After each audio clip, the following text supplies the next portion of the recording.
This is Vazi, Keen Negotiator, and this is why my friends hate it. I'm going to make him an offer he can't refuse. So this is Vazi, Keen Negotiator. It's a 3/3 human advisor from the new Capenna set. Costs a Jund and 2. It's got haste. Okay, that's nice. But you can tap to give an opponent X treasure tokens, where X is the number of treasure tokens you created this turn, which should give you some idea of where this deck is going to go. However, whenever an opponent casts a spell or activates an ability, if mana from a treasure was spent to cast or activate it, put a +1/+1 counter on a target creature, and then draw a card. So the obvious first shtick of this deck, and what it's supposed to do, is that it's going to generate treasure. How many treasure? All of the treasure. Now, some of my favorite cards for generating treasures are ones that cause you to discard. And one of these days, I'm just going to build a straight-up Jund discard deck to do fun things. But right now, this does most of what I want to. And while we're throwing stuff away anyway, at least we can have a card like Surly Badger Sword to give us tokens or fighting power or pumpiness. Bone Miser will give us mana, creatures, or more cards. And once you've got all these treasures, Cold Oath of Forge Master, and I realized I forgot to put Magda Brazen Outlaw on here, will let us sacrifice them to go and get other things we'll need to get more stuff to sacrifice to discard. To then get back into play, because sometimes things are just easier to get into your graveyard first before you get them back out. And sometimes those are cards you want to have go to your graveyard and come back and in and out multiple times, so you can reap their benefits as often as possible. And now at this point you're saying, Dub, this is a treasure deck that involves giving away treasures. Tell us what the deck is supposed to do. Well, on top of Vazi's normal ability, which is a forced card draw and a +1/+1 counter on something, we have cards like Viridian Revel, which is a choose to draw, and trust me, I'll get to the forced versus choose thing in a little while. Power Leech is an old card from Antiquities. It's 2 green enchantment. Gain 1 life whenever one of an opponent's artifacts becomes tapped or whenever the activation cost is paid.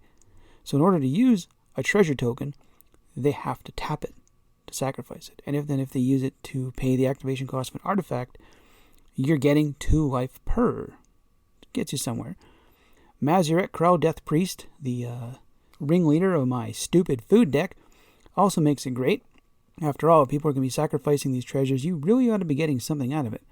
And down on the end, we have Mayhem Devil, which if someone is sacrificing treasures, we should make sure they get as least as possible out of it. And then depending on how varied your card collection is, you may have cards to make it worthwhile when they decide they don't want to sacrifice things. And if they don't want to play the game, you have other ways to force them to play it.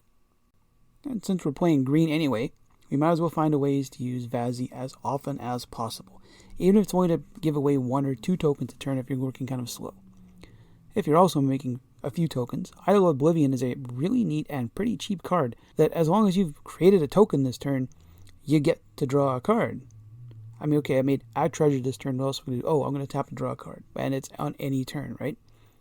And if you have a Panharmonicon and you want stuff to just keep triggering all the time when stuff comes out, why not? I mean, it's practically a commander staple anyway.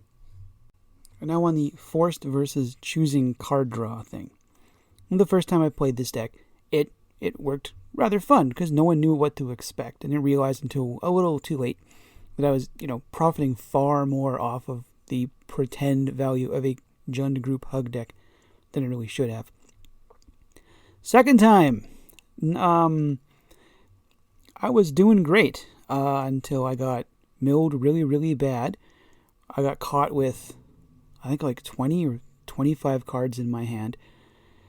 And then someone who decided that they didn't want to use any of the treasures I gave them all game realized that, oh, hang on, it's a forced draw. So they just spent 1 treasure at a time, activating the same artifact over and over and over again, and drew me to death. A bit too much of a good thing, I guess. So definitely do not, you see the 2 cards on there? Do not have these in your deck.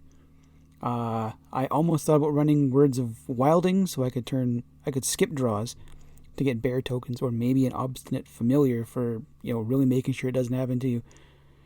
But, sometimes you make an offer and you're the one that gets the short end of the stick. Now, I guarantee there are vastly more efficient and more successful ways to build a Jund treasure deck out there. Believe me, I'm fully aware of that. That said, my play group is a very casual group, and we get a fair amount of politics going on around the table. Sometimes you want to help out someone who looks like they're having a little bit of trouble, and maybe they'll, step in and give you a hand later. So the point is to try to spread the money around a little, fairly. Make sure everyone gets a little bit of it. And then if something comes along that maybe, the two of you might benefit from them doing something, they might be a bit more inclined to do so. That's one of the things I really enjoy about playing Magic in person with people, is having some ability to influence what someone else is going to do. That said, if you think there's anything else I ought to put in here, or you disagree with some of the card choices, there's a comment section down below, and I'll be happy to hear you. See you in the future.